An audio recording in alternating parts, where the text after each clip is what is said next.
Cannibalism is bad. Or is it?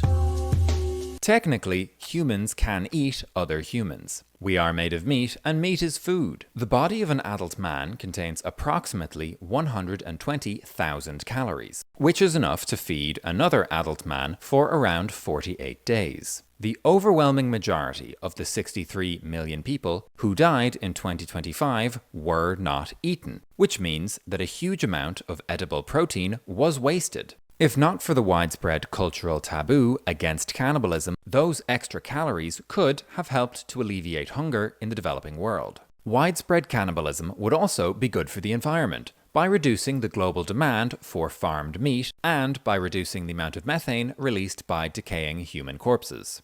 Some philosophers have argued that our modern cultural aversion to cannibalism is entirely irrational, assuming that the people being eaten are already dead and have given their consent for their bodies to be consumed. Famous serial killers and the historical records from cannibalistic societies also confirm that human flesh tastes really good. Now, at this point you may be thinking, holy sweet Mary, mother of what the was that?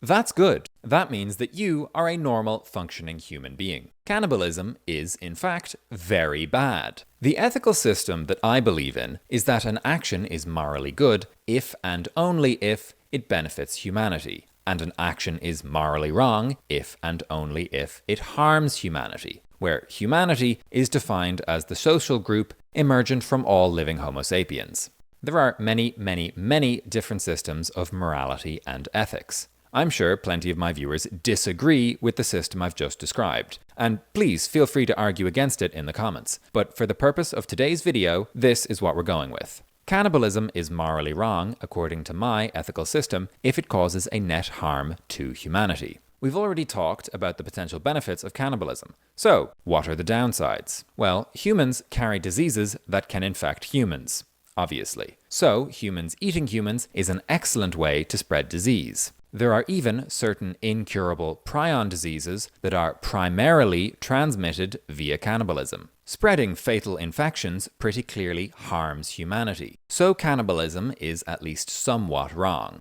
Now, I'm no anthropologist, but presumably a society in which other people are an acceptable food source if you're really hungry is also much more likely to collapse into murder anarchy during a famine. And murder anarchy harms humanity. Cannibalism being culturally accepted also provides a strong incentive to dehumanize other people, kill them, and even treat them as livestock. Historically, institutionalized cannibalism has been closely enmeshed with slavery, murder, torture, human sacrifice, and sexual assault. The victims were generally women, children, and prisoners of war. In several places, there were actually markets where you could buy human flesh for consumption. If you want to learn more about the history of cannibalism and also feel physically sick, you too can subject yourself to reading the Wikipedia page on human cannibalism. It is officially my least favorite page on Wikipedia. Dear Wikipedia, the section on which body parts taste best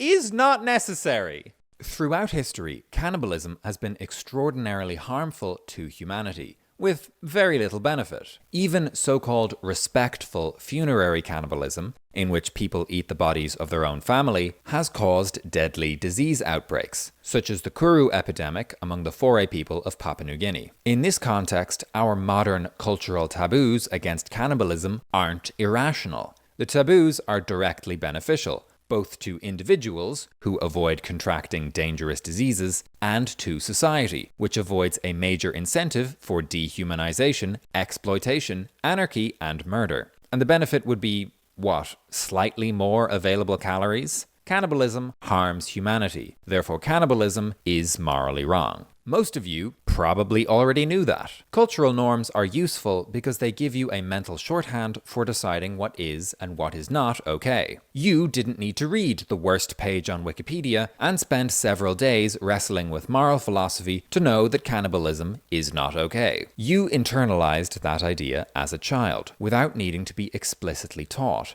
And you probably now have a strong feeling of disgust towards the idea of eating other people. I think we need to develop a new cultural norm, with a similar feeling of visceral disgust, for a different consumable product. AI slop. AI slop is media that has been generated by artificial intelligence. That could be a book written by ChatGPT, or a video made by Gemini, or a podcast about hating women churned out by Grok. For AI slop to be morally wrong, in my ethical framework, it has to harm humanity. So, does it do that? To answer that question, we need to get philosophical for a moment.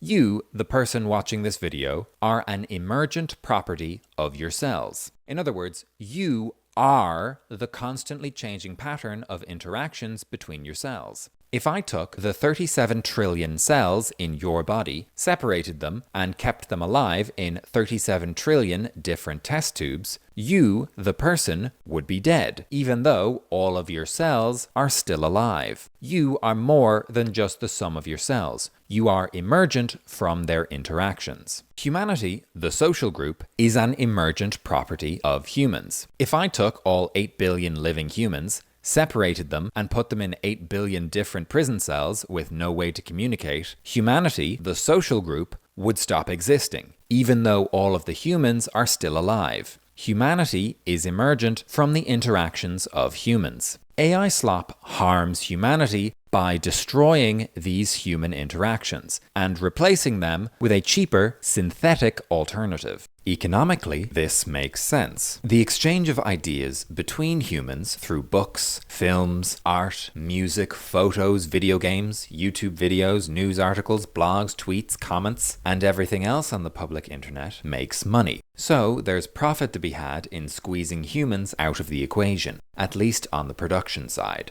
In practice, this means that tech companies are trying to automate human culture itself. In doing so, they are essentially ripping out humanity's nervous system. They are destroying something that is fundamental to our species, and there will be less of humanity, the social group, because humanity is made of human-to-human interactions that AI slop is replacing. AI slop harms humanity directly by design. Therefore, under my definition of morality, to produce or knowingly consume AI slop is morally wrong. There are lots of other, more practical reasons to dislike AI slop. It's generally full of misinformation because AI models don't know what's true and tend to just make things up. It enables industrial-scale scams, fraud, and blackmail. It provides tech companies and governments with an infinite fire hose of propaganda to spray on the public. It's destroying whole industries and causing enormous job losses without creating new jobs to replace them.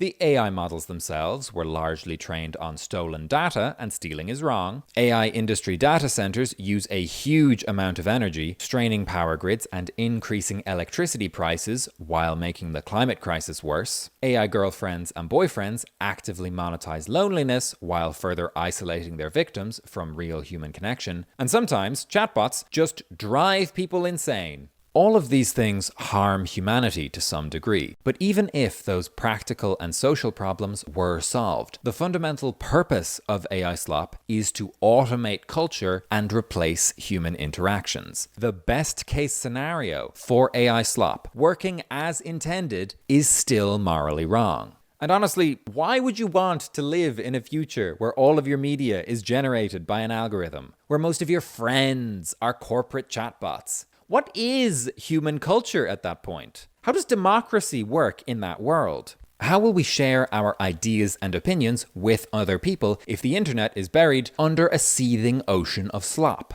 Genuinely, what is the point of this technology? Beyond big tech companies want to make money, I can understand and even support the desire to automate boring office work or manual labor or scientific research, but automating human culture is insane and dystopian. Which brings me back to my original question. Is AI slop worse than cannibalism? My emotional gut reaction is no, obviously not. But maybe that's just my social conditioning talking. Rationally, I'm honestly not sure.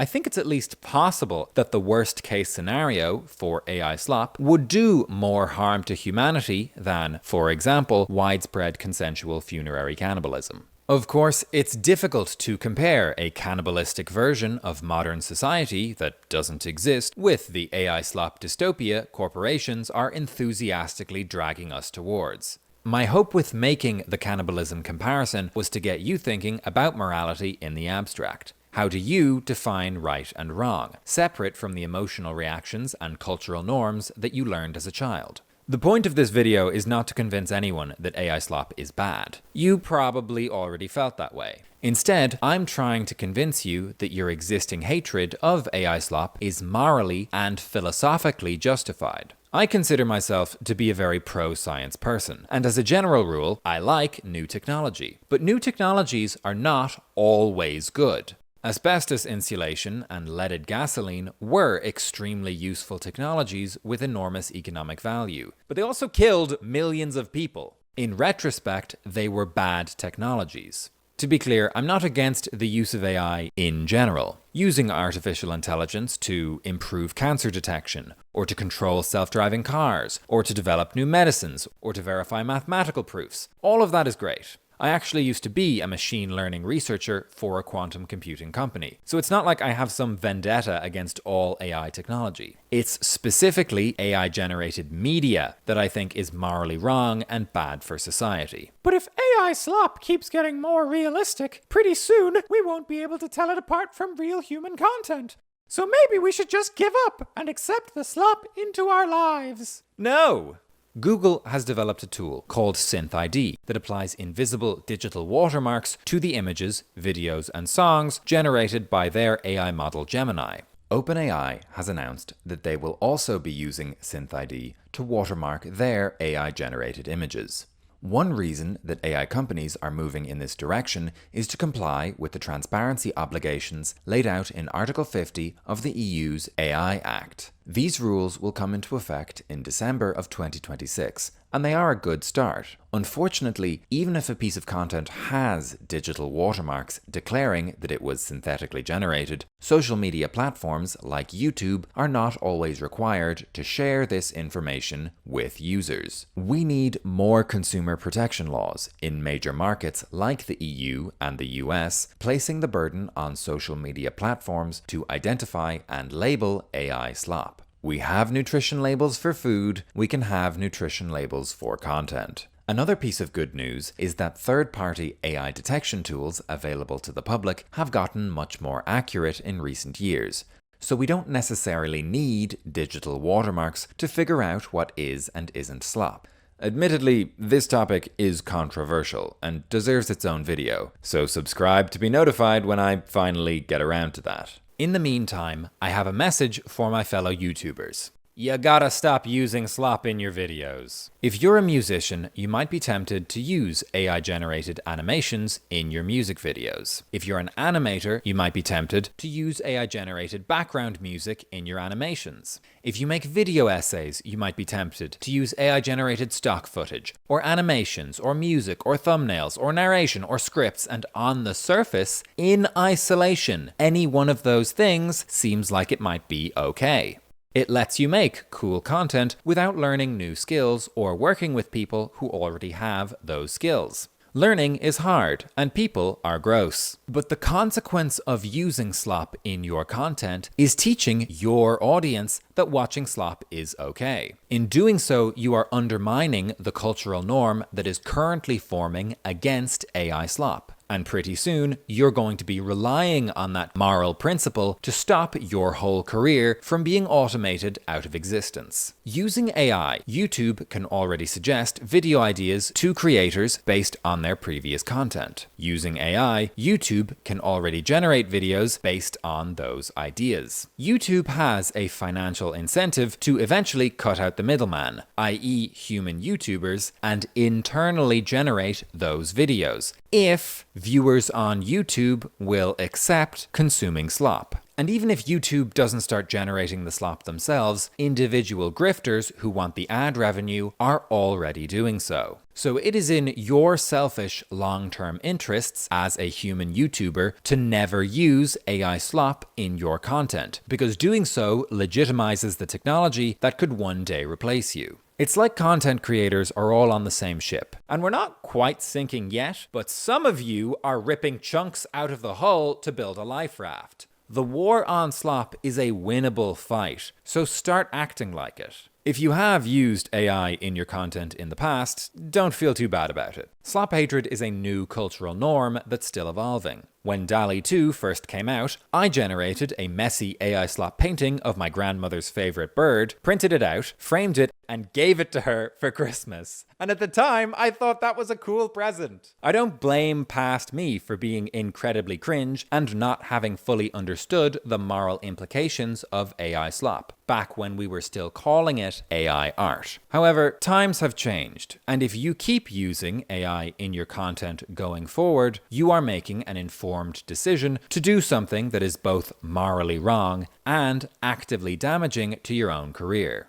If you're not a YouTuber and you notice that one of your favorite creators is currently using AI slop in their videos, even just in small ways, leave them a respectful comment to say, hey, that's not cool, I don't support that. As a YouTuber myself, I can confirm that we are very anxious by nature and easily peer pressured by our viewers. So this will work. You can also make an effort not to watch content from creators who refuse to stop using slop, even if they're only using it a little bit. It's like saying, oh, I'm not a cannibal. I only eat toes as a fetish thing. That's still cannibalism. AI slop harms humanity. Therefore, AI slop is wrong. And we, the citizens of the internet, still have time to make it go away. If you want more people to see this video, like and subscribe to boost it in the YouTube algorithm. For those of you who want to debate philosophy with me, I'll hang around in the comments. Just remember to keep your message short and focus on one main point if you want me to respond. Thank you to my illustrator, Maris Tockler, for suffering through this particularly weird topic. And thank you to all my backers on Patreon, especially those in the big Sentient Hat tier, for supporting the channel. I'm Siliconversations. Thanks for watching. See you all next time. Bye for now.